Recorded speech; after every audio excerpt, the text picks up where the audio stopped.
Pasta 3. Faixa 1. 3. Você não é especial.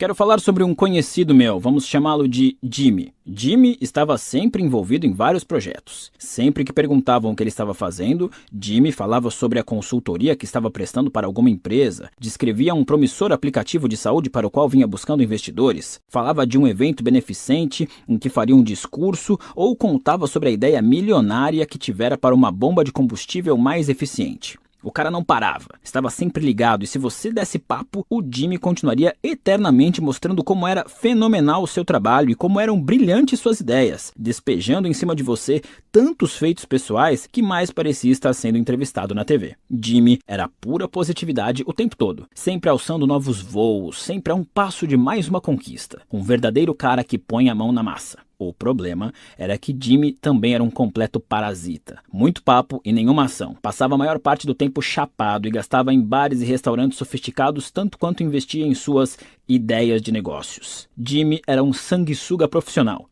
Vivia do dinheiro suado da família, que ele enrolava, assim como fazia com o restante da cidade, com falsas ideias de futura glória no ramo da tecnologia.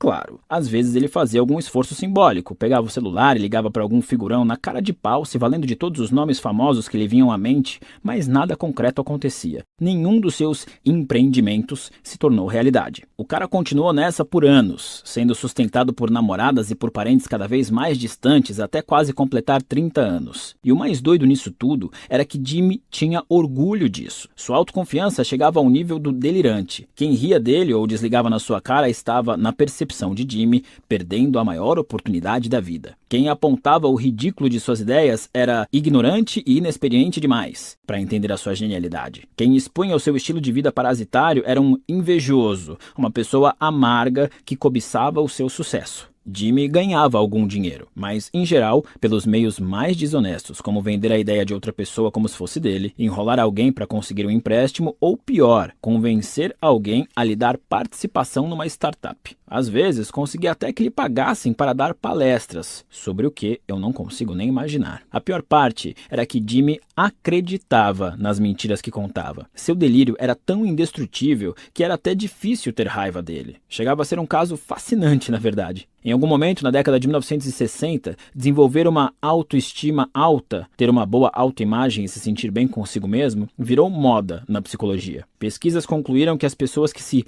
consideravam admiráveis tendiam a se sair melhor e ter menos problemas. Muitos estudiosos e legisladores da época acreditaram que aumentar a autoestima da população geraria benefícios sociais tangíveis: redução da criminalidade, melhora no desempenho acadêmico, geração de novos empregos, diminuição de déficits no orçamento. Como resultado, a partir da década seguinte, de 1970, práticas relacionadas à autoestima começaram a ser ensinadas aos pais, reforçadas por terapeutas, políticos e professores, além de serem instituídas na política educacional. Por exemplo, as notas de crianças com baixo desempenho eram elevadas artificialmente para que não se sentissem tão mal. Prêmios por participação em aula e troféus foram inventados para diversas atividades banais ou obrigatórias. As crianças recebiam deveres de casa inúteis, como escrever as características que as tornavam especiais ou suas 5 maiores qualidades. Pastores e sacerdotes diziam às suas congregações que cada um ali era especial aos olhos de Deus, que todos estavam destinados a se destacar e a superar a mediocridade. Surgiram seminários empresariais e motivacionais entoando o mesmo mantra paradoxal: cada um de nós pode ser excepcional e extremamente bem-sucedido. Hoje, uma geração depois, temos os resultados para avaliar. Não somos todos excepcionais. No fim das contas, se sentir bem consigo mesmo não significa nada, a não ser que você tenha um bom motivo para isso. Hoje, sabemos que adversidade e fracasso são muito úteis e até mesmo necessários para o desenvolvimento de adultos determinados e bem-sucedidos. Hoje, sabemos que fazer as pessoas acreditarem que são excepcionais e se sentirem bem consigo mesmas sem fundamento não cria uma população de Bill Gates e Martin Luther Kings. Cria uma população de Jimmys. Jimmy, o delirante das startups. Jimmy, que fumava maconha todo dia e não era bom em nada, exceto em se gabar e acreditar nas próprias mentiras. Jimmy, o tipo de cara que gritava com os sócios por serem imaturos e depois estourava o cartão de crédito da empresa no Le Bernardin para impressionar modelos russas. Jimmy, que já estava ficando sem estoque de tias e tios a quem recorrer para pedir empréstimos. Sim, esse Jimmy confiante e cheio de autoestima. O Jimmy que passava tanto tempo exibindo competência que esquecia de, realmente fazer alguma coisa. O problema com o movimento pró-autoestima é a crença de que podemos medir a autoestima pelos sentimentos positivos das pessoas em relação a si mesmas. No entanto, para se ter uma noção verdadeira e precisa do valor de um indivíduo, é preciso avaliar como ele se sente em relação aos seus aspectos negativos. Se uma pessoa como Jimmy se sente o fodão 99,9% do tempo, mesmo que sua vida esteja chafurdando na mais absoluta merda, como isso pode ser um método de aferição válido para decretar que sua vida é bem-sucedida e feliz? O Jimmy é arrogante. Ou seja, ele julga merecer todas as mil maravilhas de mão beijada, acredita que merece ser rico sem trabalhar, ser querido e ter boas relações sem ajudar ninguém, ter um estilo de vida incrível sem sacrificar nada. Gente como Jimmy é tão obcecada em se sentir bem consigo mesma que consegue se iludir e acreditar que está realizando feitos notáveis mesmo sem mover um dedo. Esse tipo de gente vê a si mesmo arrasando no palco quando na verdade está fazendo papel de bobo. Essas pessoas acreditam ser bem-sucedidas, fundadoras de startups, quando na verdade nunca tiveram sucesso em nenhum empreendimento. Elas se auto-intitulam life coaches e cobram para ajudar os outros do alto de seus 25 anos preenchidos por zero conquistas significativas. Gente arrogante exala autoconfiança em níveis irreais. Isso pode ser atraente para outros, pelo menos por um tempo. Em alguns casos, a autoconfiança infundada é contagiante e ajuda as pessoas à sua volta a se sentirem mais confiantes também. Devo admitir que, apesar de todas as trapalhadas, Jimmy era uma boa companhia para sair. Você se sentia indestrutível perto dele. O problema da arrogância é que pessoas assim precisam se sentir bem consigo mesmas o tempo todo, mesmo que à custa dos outros. E como é uma necessidade constante, as pessoas arrogantes acabam gastando a maior parte do tempo pensando no próprio umbigo. Afinal de contas, não é simples se convencer de que seu peido não fede, ainda mais se você é um grande bosta. Depois que a pessoa começa a achar que tudo que acontece na vida dela lhe confere ainda mais importância, é extremamente difícil livrá-la desse padrão de pensamento. Qualquer tentativa de ser razoável é vista como mais uma ameaça à sua superioridade por parte de alguém que não consegue aceitar tamanho talento, inteligência, beleza, sucesso. O arrogante forma uma bolha narcisista ao redor de si mesmo, distorcendo todo e qualquer evento para manter a retroalimentação. Pessoas arrogantes têm apenas duas formas de ver os acontecimentos da vida, ambas relacionadas à sua grandeza: reafirmação ou ameaça. Se algo de bom acontece a elas, é fruto de algo incrível que fizeram. Se algo de ruim acontece, é porque alguém está com inveja, tentando derrubá-las. A arrogância é impenetrável. Pessoas desse tipo se convencem de qualquer coisa para alimentar sua sensação de superioridade. Precisam manter a fachada mental de pé a qualquer custo, mesmo que às vezes isso as obrigue a ser física ou emocionalmente violentas. Mas a arrogância é uma estratégia falha. É apenas mais uma forma de euforia. Não é felicidade. Para medir o verdadeiro valor de uma pessoa, o importante não é avaliar como ela vê as experiências positivas, e sim as negativas. Uma pessoa como Jimmy se esconde dos problemas ao inventar sucessos fictícios para si mesmo. E por não conseguir enfrentar seus problemas, por melhor que se sinta consigo mesma, essa pessoa é fraca. Aquele que nutre uma boa autoestima verdadeira enxerga com honestidade as partes negativas de si mesmo. Sim, às vezes sou irresponsável com dinheiro. Sim, às vezes exagero meu próprio sucesso. Sim, sou muito dependente do apoio dos outros, eu deveria ser mais autossuficiente. E age a fim de se aprimorar. O arrogante, porém, é incapaz de melhorar a própria vida de forma duradoura ou significativa, pois não reconhece os próprios problemas aberta e honestamente. Ele busca euforia após euforia e chega a níveis cada vez mais elevados de negação. No entanto, em algum momento, a realidade bate a porta e os problemas ocultos reaparecem. É só uma questão de tempo e de quão doloroso será. Faixa 2. Um dia a casa cai.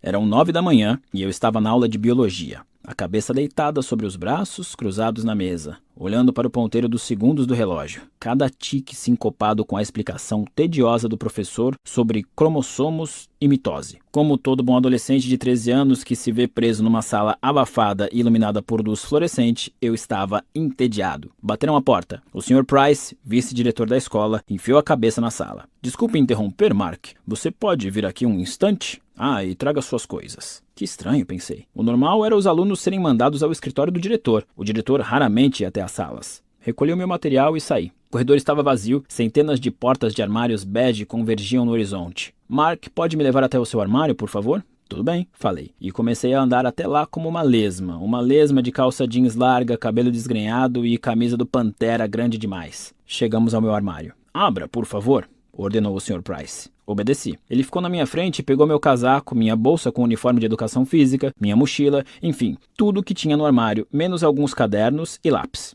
Venha comigo, por favor, disse ele, sem olhar para trás. Comecei a ficar nervoso. Fui com ele até o escritório do diretor. Chegando lá, o Sr. Price me mandou sentar, depois fechou a porta e a trancou. Foi até a janela e fechou as cortinas. Minhas mãos começaram a suar. Aquilo não era uma simples conversa. O Sr. Price se sentou e revirou meu material em silêncio, verificando bolsos, abrindo zíperes, sacudindo as roupas de educação física e jogando-as no chão. Sabe o que estou procurando, Mark? Perguntou ele, sem olhar para mim.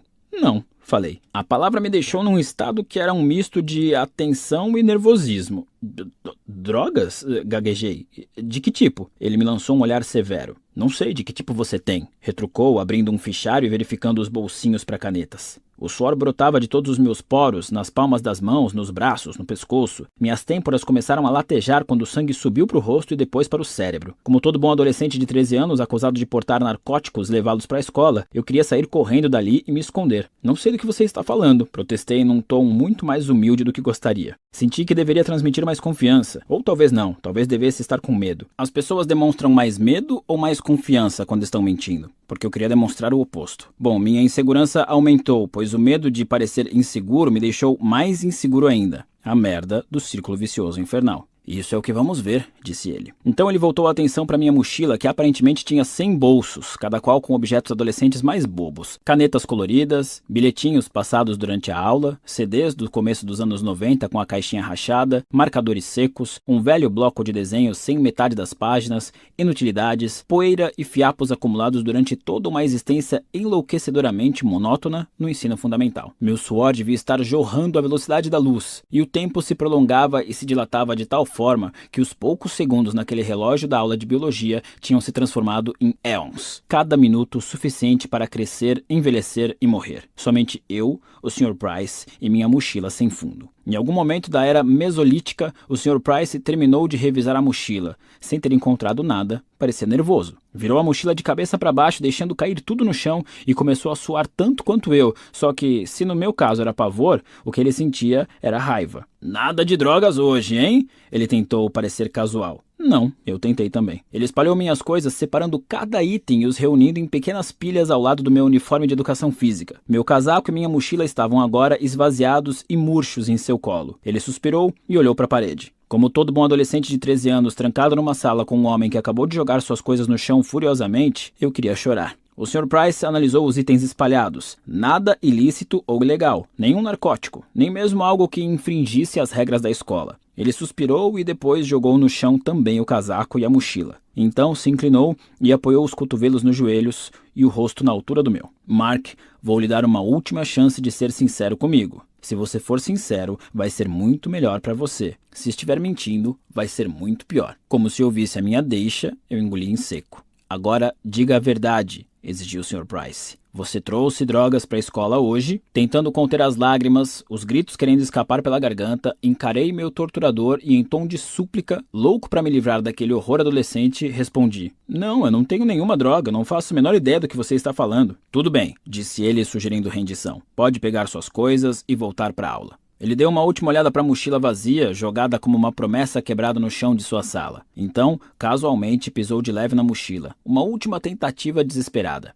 Esperei ansiosamente que ele se levantasse e saísse, e assim eu poderia seguir com a minha vida e esquecer aquele pesadelo. Mas o pé dele encostou em alguma coisa. O que é isso? Perguntou o Sr. Price, dando umas pisadinhas. Isso o quê? Ainda tem alguma coisa aqui. Ele pegou a mochila e começou a tatear o fundo. A sala ficou embaçada aos meus olhos. Tudo ao redor oscilava. Eu era inteligente quando jovem, era simpático, mas também era um idiota. Digo isso no sentido mais amoroso possível. Eu era um idiota rebelde e mentiroso, irritado e cheio de ressentimento. Aos 12 anos, modifiquei o sistema de segurança da minha casa usando ímãs de geladeira para sair escondido à noite. Meu amigo e eu colocávamos o carro da mãe dele em ponto morto e o empurrávamos até a rua para dirigir por aí sem acordá-la. Eu escrevia redações defendendo o aborto porque sabia que a professora de inglês era uma fanática religiosa. Outro amigo e eu roubávamos cigarros da mãe dele e os vendíamos atrás da escola. Eu abri um compartimento secreto no fundo da minha mochila para esconder maconha. Foi esse compartimento que o Sr. Price encontrou depois de pisar na minha droga escondida. Eu tinha mentido. E, como prometeu, o Sr. Price não pegou leve comigo.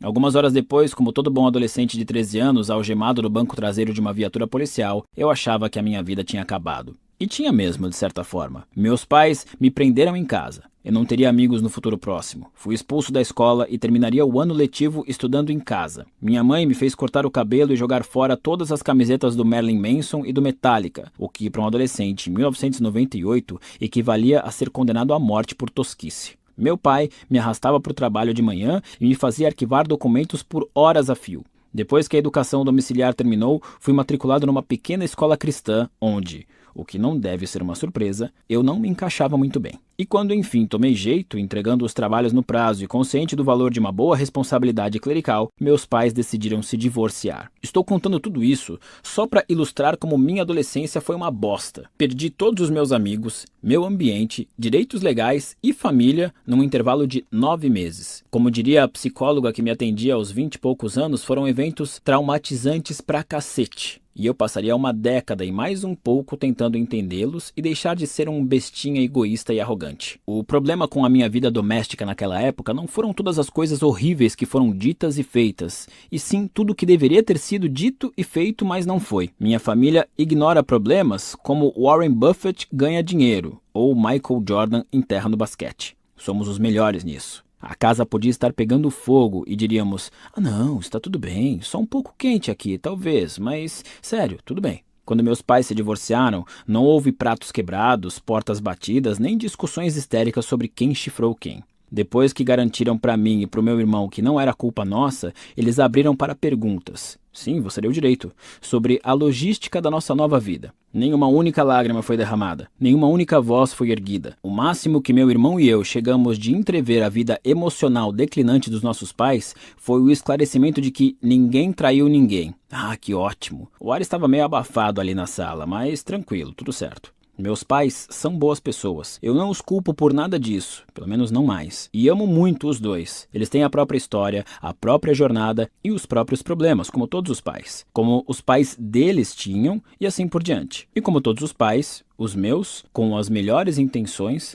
transmitiram para mim alguns dos seus problemas, o que provavelmente também farei com meus filhos. Quando passamos por eventos traumatizantes pra cacete, como esses, começamos a achar inconscientemente que não podemos resolver alguns dos nossos problemas. Essa suposta incapacidade, por sua vez, nos deixa infelizes e indefesos. E tem mais uma consequência. Se temos problemas insolúveis, nosso inconsciente conclui que somos, em certos aspectos, muito especiais ou muito imperfeitos, que somos diferentes de todos os outros e que as regras não se aplicam a nós. Simplificando, nos tornamos arrogantes. O sofrimento que passei na adolescência me colocou num caminho de arrogância que segui por boa parte do início da vida adulta. Enquanto a arrogância de Jimmy se manifestava no âmbito profissional, em que ele forjava um enorme sucesso, a minha se manifestava em meus relacionamentos, especialmente com as mulheres. Meu trauma girava em torno da intimidade e aceitação. Então eu sentia a necessidade constante de provar a mim mesmo que era amado e aceito. Como resultado, comecei a correr atrás de mulheres como um viciado em pó se jogaria sobre um boneco de neve feito de cocaína, fazendo amor em êxtase para imediatamente depois sufocar qualquer sentimento. Virei um galinha, imaturo e egoísta, embora às vezes charmoso, e passei quase uma década colecionando uma longa série de relacionamentos superficiais e doentios. Não era exatamente sexo o que eu queria, embora essa parte fosse divertida. Era a validação. Eu era desejado, amado, pela primeira vez na vida, desde que me entendia por gente. Eu tinha valor.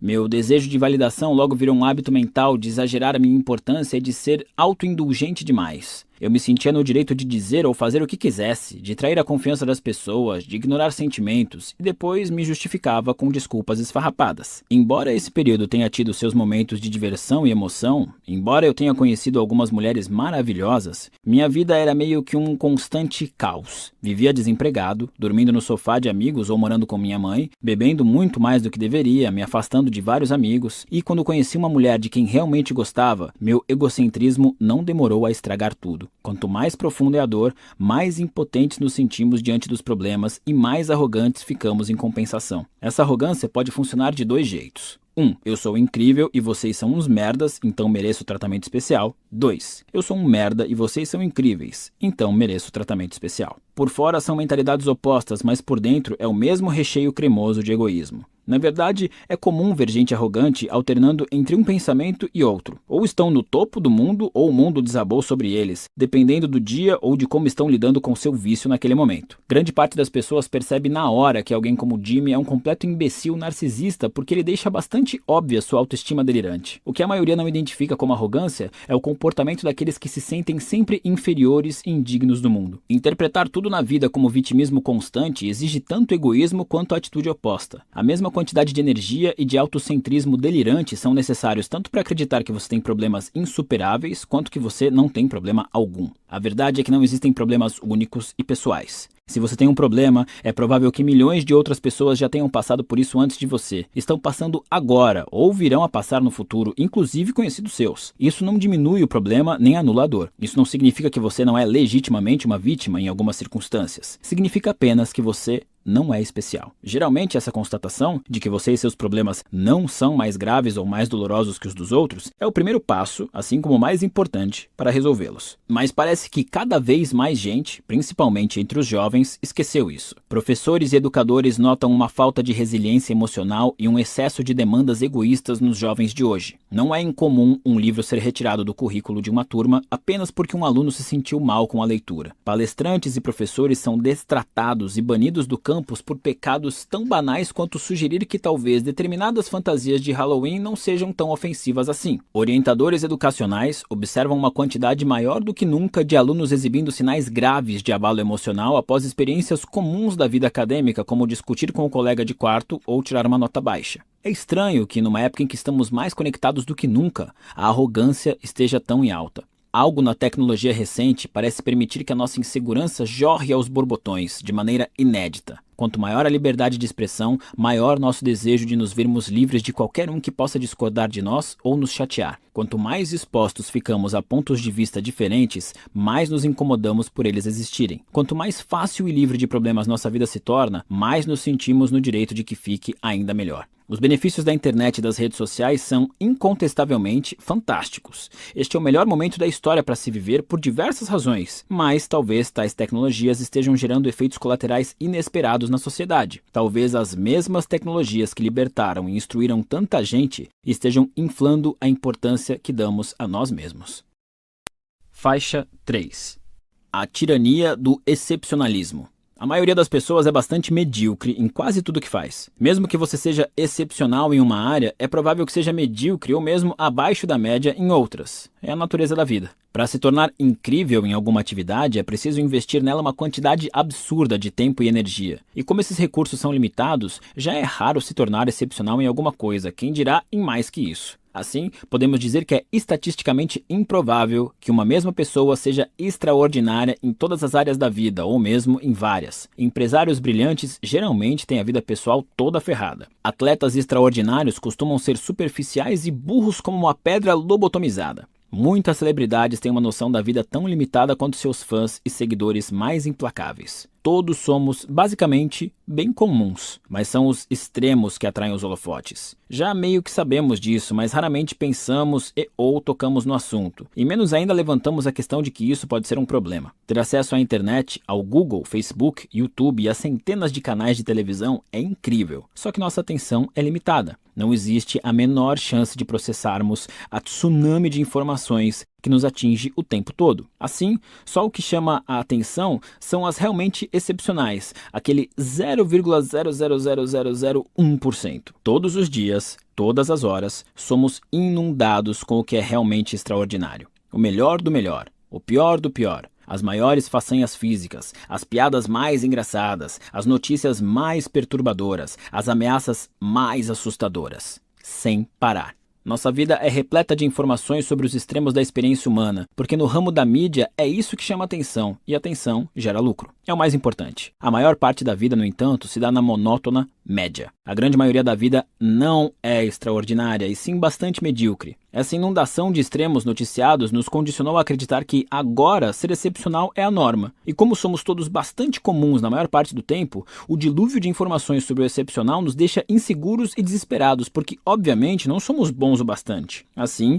sentimos a necessidade cada vez maior de compensar isso com arrogância e vício. Lidamos com isso da única forma que sabemos, enaltecendo a nós mesmos ou aos outros. Alguns fazem isso criando esquemas fraudulentos de enriquecimento rápido. Uns atravessam o mundo para salvar crianças da desnutrição. Há quem se destaque nos estudos e ganhe 1000 prêmios acadêmicos. Outros entram na escola atirando. Alguns tentam fazer sexo com qualquer criatura que se mova. Isso tem a ver com a crescente cultura da arrogância que já analisei. Muitas vezes os millennials são responsabilizados por essa mudança cultural, mas provavelmente apenas porque são a geração mais conectada e mais visível. A tendência à arrogância abrange toda a sociedade e acredito que seja consequência da excepcionalidade gerada pelos meios de comunicação de massa. O problema é que a onipresença da tecnologia e do marketing está dando um nó nas expectativas de muita gente. A enxurrada do excepcional faz as pessoas se sentirem menores. As faz sentir que precisam ser mais extremas, mais radicais e mais autoconfiantes para serem notadas ou terem valor. Quando eu era jovem, minhas inseguranças com intimidade eram exacerbadas por todas as narrativas de masculinidade ridículas difundidas pela cultura pop. Essas mesmas narrativas ainda circulam hoje. Para ser popular, o cara tem que sair e beber como um astro do rock. Para ser respeitado, tem que ser admirado pelas mulheres. Sexo é o bem mais valioso que um homem pode obter, e para consegui-lo, vale sacrificar qualquer coisa, inclusive a dignidade. Esse fluxo incessante de notícias irreais alimenta nossa insegurança ao nos expor a padrões fantasiosos impossíveis de corresponder. Não só nos sentimos sujeitos a problemas insolúveis, como nos consideramos fracassados porque uma simples pesquisa no Google mostra milhares de pessoas livres desses problemas. A tecnologia resolveu antigos problemas econômicos, mas nos trouxe novos problemas psicológicos. A internet não disponibilizou apenas informação para todos. Ela fez o mesmo com a insegurança, a incerteza e a vergonha.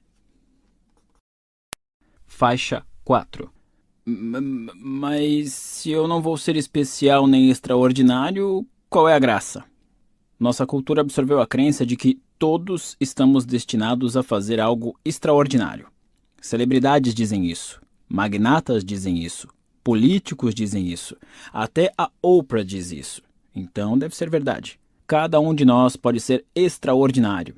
Todos merecemos a grandeza.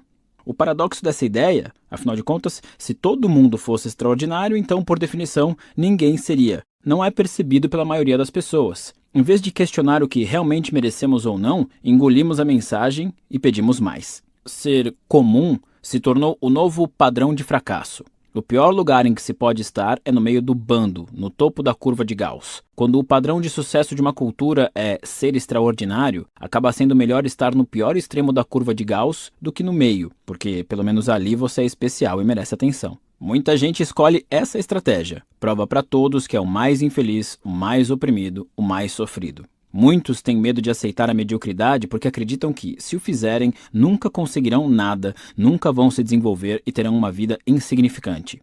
É uma ideia perigosa. Uma vez que você aceita a premissa de que a vida só vale a pena se for notável e grandiosa, também aceita o fato de que a maior parte da humanidade, incluindo você, é inútil e sem valor. E essa mentalidade pode se tornar danosa bem rápido, tanto para você mesmo quanto para os outros. As poucas pessoas que se tornam verdadeiramente excepcionais em algo não alcançaram isso porque se consideram excepcionais. Pelo contrário, elas são incríveis porque são obcecadas por se aperfeiçoar. Essa fixação é derivada de uma crença imperturbável de que, na verdade, não são lá grande coisa. É o inverso da arrogância. Quem se torna excelente em alguma coisa conseguiu isso por entender que não nasceu excelente, é medíocre, comum, mas que pode se tornar muito melhor. Essa ladainha de que todo mundo pode ser extraordinário e alcançar a grandeza é só uma punhetagem do ego. Uma mensagem gostosa de engolir, mas que na verdade não passa de calorias vazias que deixam você emocionalmente gordo e inchado, como um Big Mac para o coração e o cérebro. O caminho para a saúde emocional, como para a física,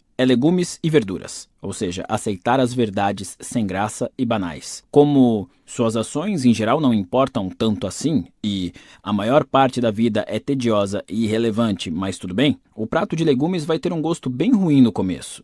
Você não vai querer comer, mas depois de engolir, seu corpo vai acordar mais potente e mais vivo. Afinal de contas, você não vai mais estar carregando a constante pressão de ser incrível e inovador. O estresse e a ansiedade de ser sempre inadequado e de precisar se provar vai se dissipar. E a percepção e a aceitação da sua existência banal o libertarão para realizar o que realmente deseja, sem julgamento ou expectativas altas demais. Você vai apreciar cada vez mais as coisas simples da vida, os prazeres de ter amigos, de criar alguma coisa, de ajudar alguém em necessidade, de ler um bom livro, de rir com alguém de que você gosta. Que chatice, não? É porque tudo isso é comum, mas talvez seja comum por uma razão, porque são as coisas que realmente importam.